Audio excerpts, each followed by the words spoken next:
screen, and look at the move. He's making down to the inside. Moves to the front. What a move from fifth all the way to the lead in lap one. Walsh takes win number 2. Peter Walsh. Ladies and gents, we are back at the action at Formula 1. This is going to be awesome. Guys, I don't know about you, but I'm just loving this year. Don't we think this is just... We got 3 teams, ladies and gents. 3 teams. Now, I know Max Verstappen, we're going to get right into it. We got a lot of breakdown today, but Max Verstappen, yes, he's got a dominant lead. We're going to go through his points now and versus everybody else. But something tells me this could turn on its head so easy, guys, this year. It's insane, honestly, because you've got Ferrari now, McLaren. Now, I've got more hope for McLaren, I have to say. Even though Charles Leclerc had a great win in Monaco, it's Monaco, okay? You can set the car up, it can be great, but you can really struggle at different tracks. For instance, you could be really good at a slow track like Monaco, but all of a sudden, boom, you're nowhere when you get to mid-speed, high-speed bends and tracks as well. And I just have a lot more faith in that McLaren. That's really good at mid-speed bends and really, look, it's whatever, mid-speed corners and tracks is the middle ground between high speed and low speed, obviously, because it's in the middle. So you've got more chance of getting a good balance either way. So if you've got a good balance on the car, mid-speed tracks, you could easily go the other direction with low-speed tracks or the high-speed tracks. So it's really interesting, guys, and there's quite a bit to get into here now with F1 news. So let's get into it, shall we? Here we go. Okay, so where will we start on this one? There's quite a bit to get through. Okay, well, let's start with the new Apple movie by Brad Pitt. Good old Braddy boy. He's suited up in the racing gear. And hard to know, is this movie going to be good? But there is a release date for this new movie of Brad Pitt, June 27th, 2025. So yeah, we've got just over a year to go to see any of that. But you know, Brad Pitt doesn't mess around with his movies, man. He's a great team behind him, a great management team. I think he's a very, very good script analyzer, and he breaks things down really, really well. He's had some fantastic roles, as we all know, and you know, it's very cool in one way. Racing cars and acting can be very similar in terms of picking the right script can get you an Oscar or can make you a movie star, and picking the right car can win you races and win you championships.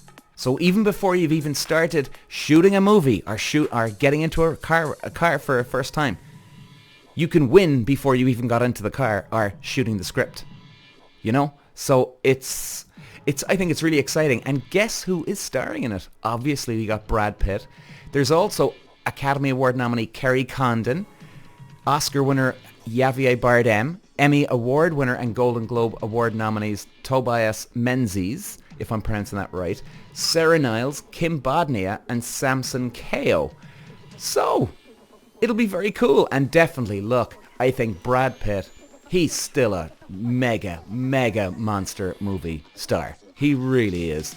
And I think he's just going to do great things for it, just like Drive to Survive. Because this is the first real movie now since Formula 1 has become absolute mainstream that something could really, really catapult it even more now into the stratosphere. Formula 1. I mean, Brad Pitt, one of the greatest movie stars of all time. I mean, he's up there with James Dean, Cagney, Marlon Brando, so many others. Just the charisma, the charm of Brad Pitt. Love that guy. So hopefully, please God, it's going to be a great movie. But anyway, guys, yeah, it's coming out next year, 2025, July 25. So let's keep our fingers crossed for that. Okay, let's move it on. Some more news. Now, this is interesting news.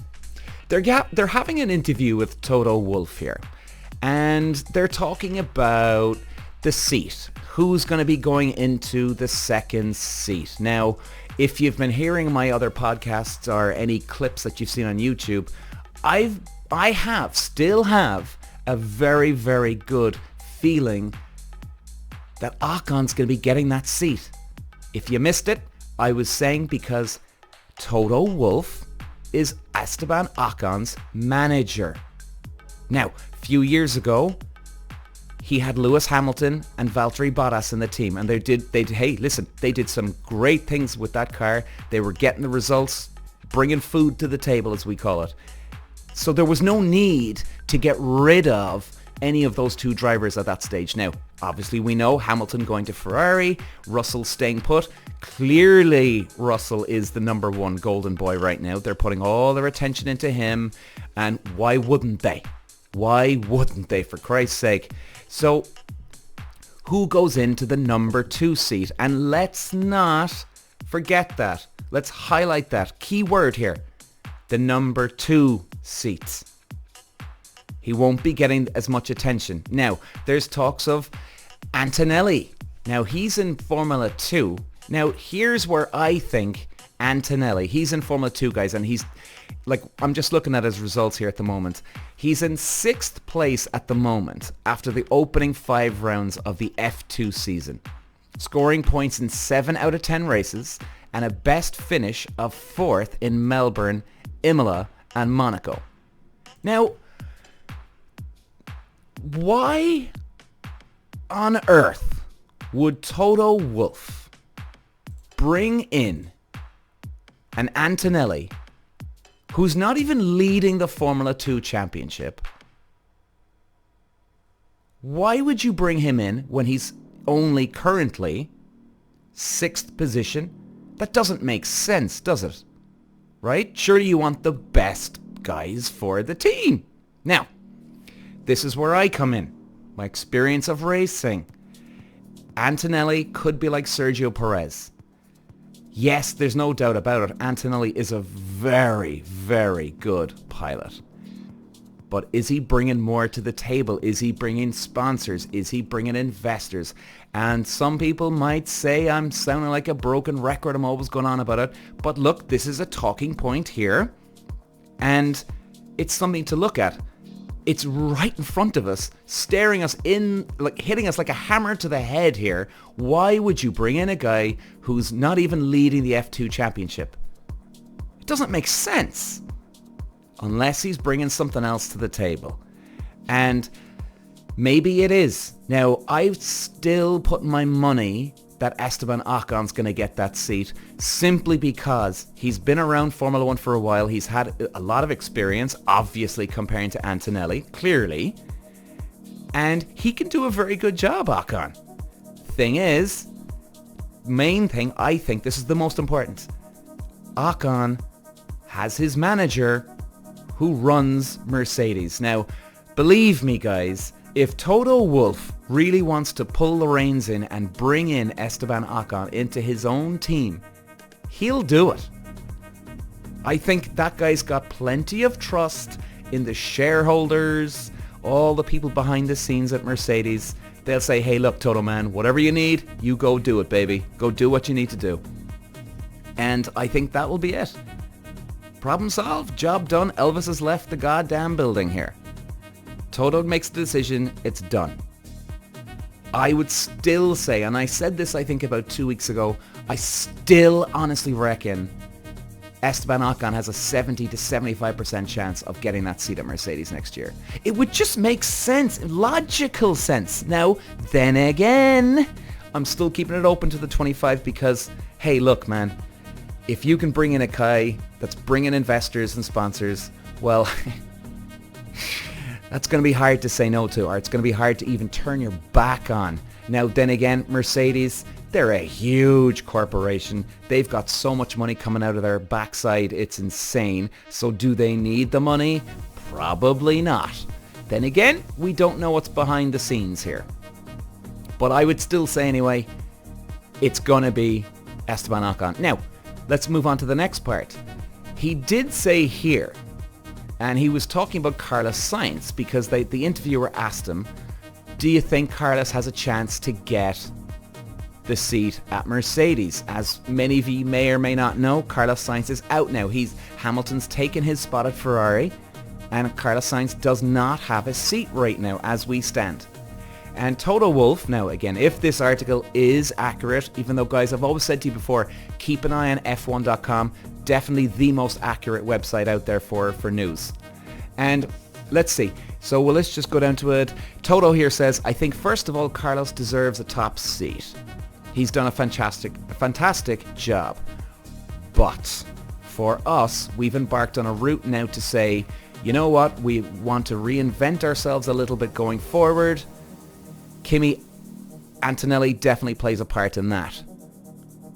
Now, does that give us a hint that he's going? So it looks like Carlos is out, it's done. Antonelli may be in. I still go with Ocon though. I've just got this feeling. But Carlos Sainz looks like he's definitely out of a chance to get to Mercedes. And you know, you'd feel bad for Carlos. He's a nice guy. He's got some pace. But that's Formula 1. He's a superstar 1 year, and give it 2 weeks later, he's no one. He's gone out of the spotlight. He's nowhere. It's just the way it is. So, what's next?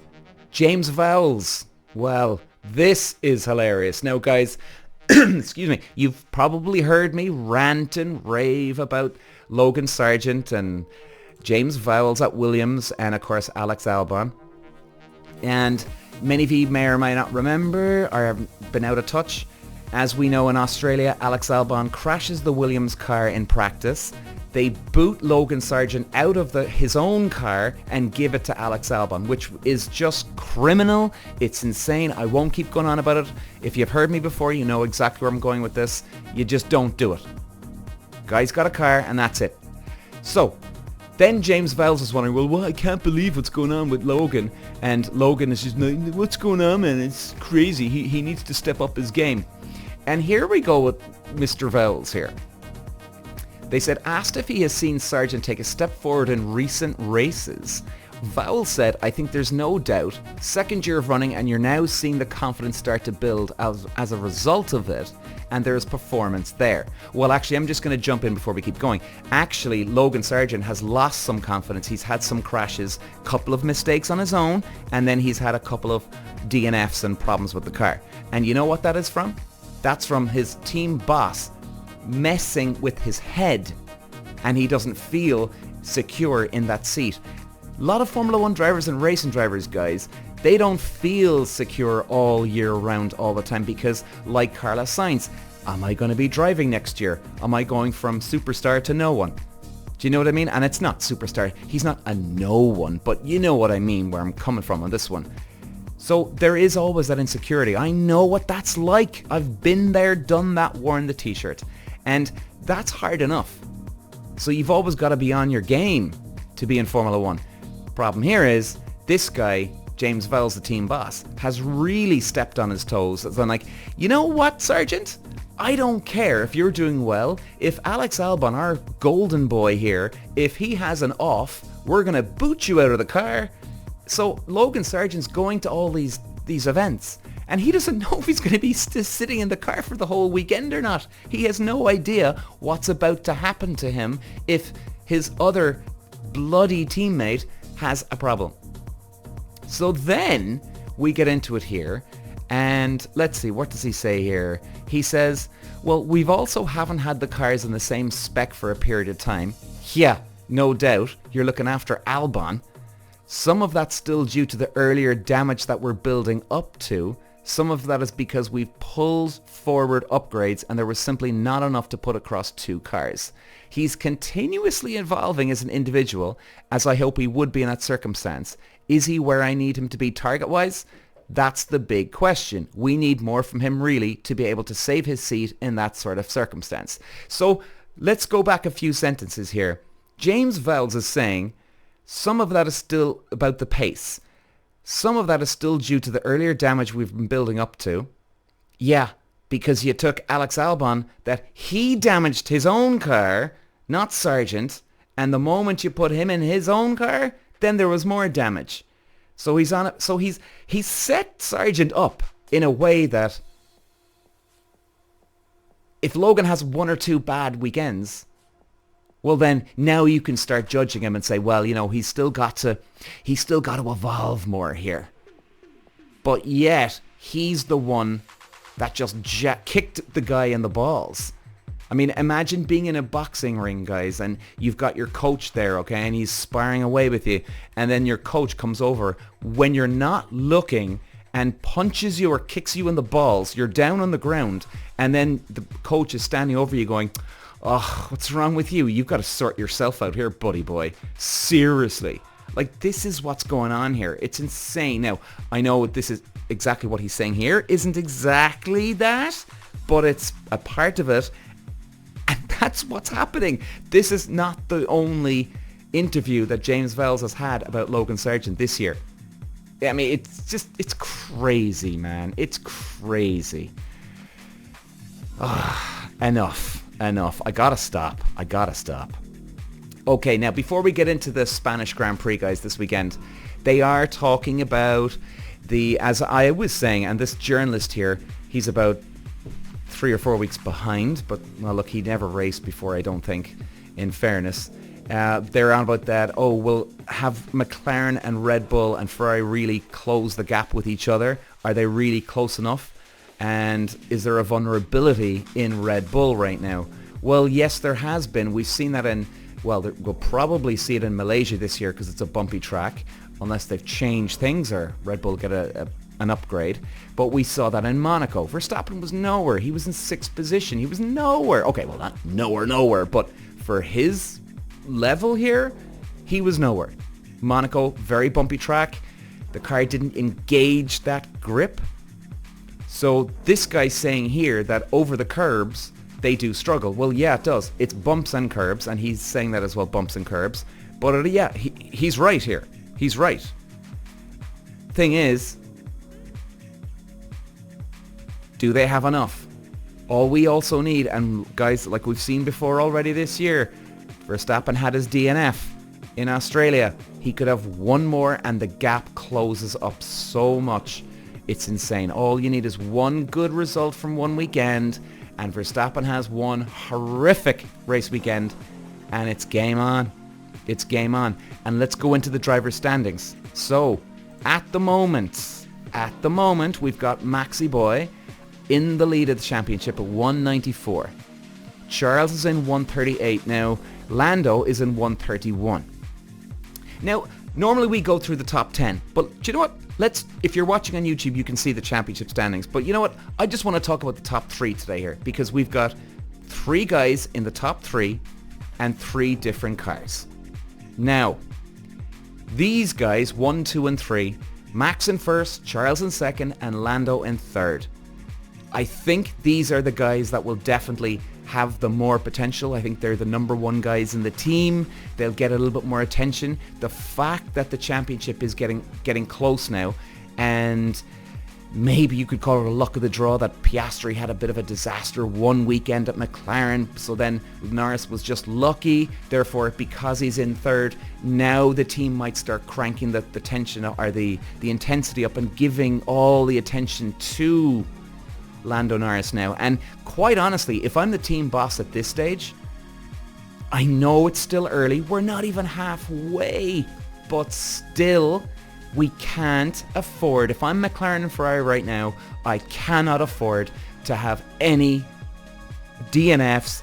I have to start scoring wins here. Podiums are not good enough. You need that attitude now going in for the rest of the season.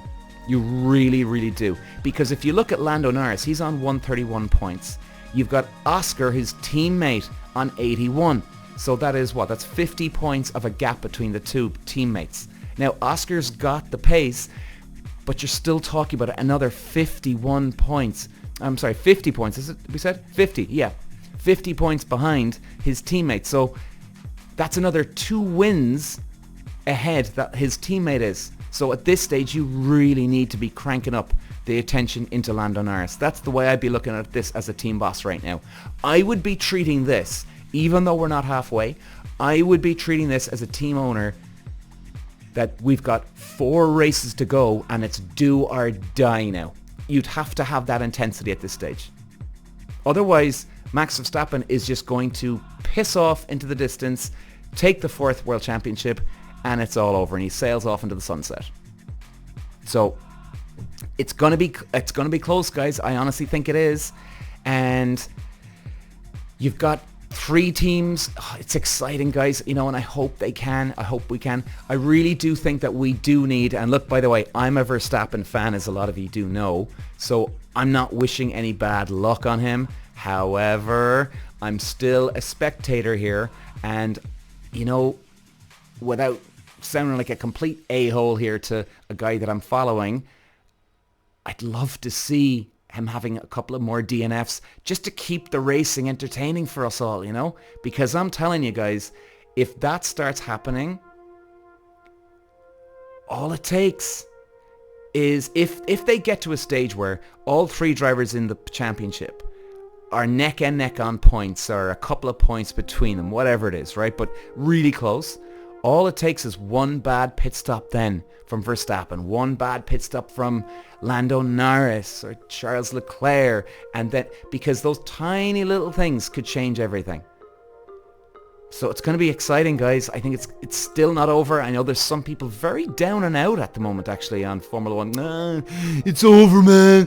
This Verstappen's got another race win. When are we ever going to see that? Get away from me. Would you stop? Relax. If this was 70% of the way through the season, I'd start to see where these people are coming from now. And I'm being serious. Right. Let's look at the track, guys. So, Barcelona, Catalonia. Great track. It's a very fast track. They do a lot of pre-season testing here, guys, and I think they do this for a reason, because you want to give a lot of the drivers at the start of the year a bit of mileage and a feel for all different types of corners. Now, Spain has high-speed corners, medium-speed corners, 1 or 2 slow-ish corners, but you really go towards the angle of it's more mid-speed to high-speed track corners. So, yeah, it definitely gives you a balance. It's definitely a good track to go with, where you can get a bit of a mixture here. And of course, I think where it is too, it gives the teams the chance, because most of the tracks, let's be honest, a lot of the time it's a dry race, the sun is out. So Spain, great weather, of course. So I think it's very, very good for them to be testing in the humidity, the dry weather, the sun is out. So it's definitely a great, useful track to go when you're pre-season.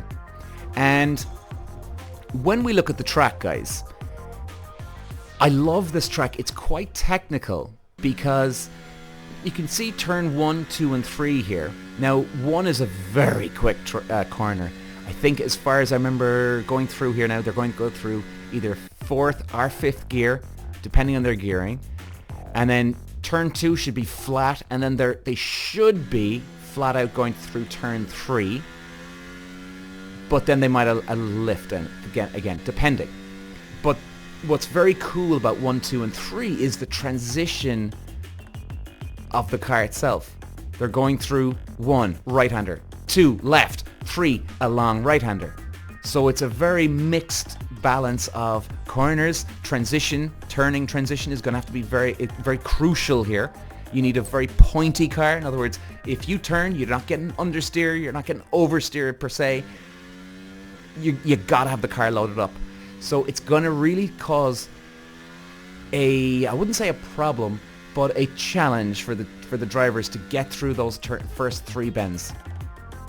Then you've got turn 5, which is quite slow, depending on their gearing, 3rd or 4th gear going through there. So if anything, that would be a slower speed corner. You could probably classify it as a slow speed corner, but the way the rhythm of the track is, wouldn't necessarily go that far. But going through 10, 11, 12. Personally, the most important corner on the track, I think, is turn 12. because turn 12 is a right-hander, and it's almost closes back up on top of you coming out of that corner, and you've got to be very careful with getting on the throttle through here, because you could come out, like a lot of bends, you come out of a right-hander sort of like turn 12, but then the track opens up, whereas turn 12 it feels like it shuts in on top of you again, as in, oh, I've got more to turn again, geez, you know what I mean? You're not freeing up the steering wheel to straighten it up and putting on that throttle. So getting through 12, very important, because then you can carry the speed into 13, down into 14, and then down that huge long straight down the main straight. If they get that sorted, they're good. And then you've got DRS going down the main straight too. So very, very important. It's going to be great to see cars, should be great to see cars going through into turn 1 overtaking. And with the DRS, it's definitely going to help them keep the gap closed, keep the gap closed. And tyre wear is going to play a big factor here as well, guys. I honestly think so.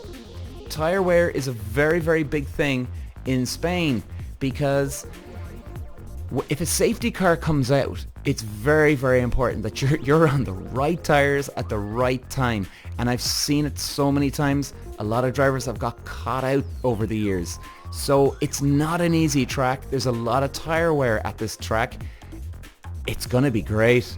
Spain always brings a lot of entertainment, a lot of drama, which is awesome. So I think we're in for a popcorn moment here. I really think so. Now, prediction time before we close it off. I think, guys, it's, Jesus, where do I go? Oh, I'm sorry, guys. I'm actually getting so excited now. I'm hitting my mic here. I think Red Bull are going to be good. Very, very strong here. But what I like about this, you definitely have Ferrari. They're brilliant down a straight line.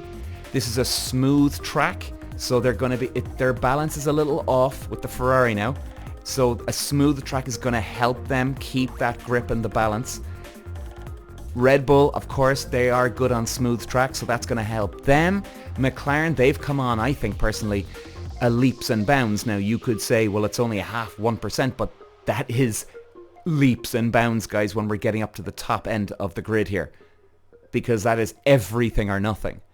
So I think we're going to have 3 teams that are going to be on it.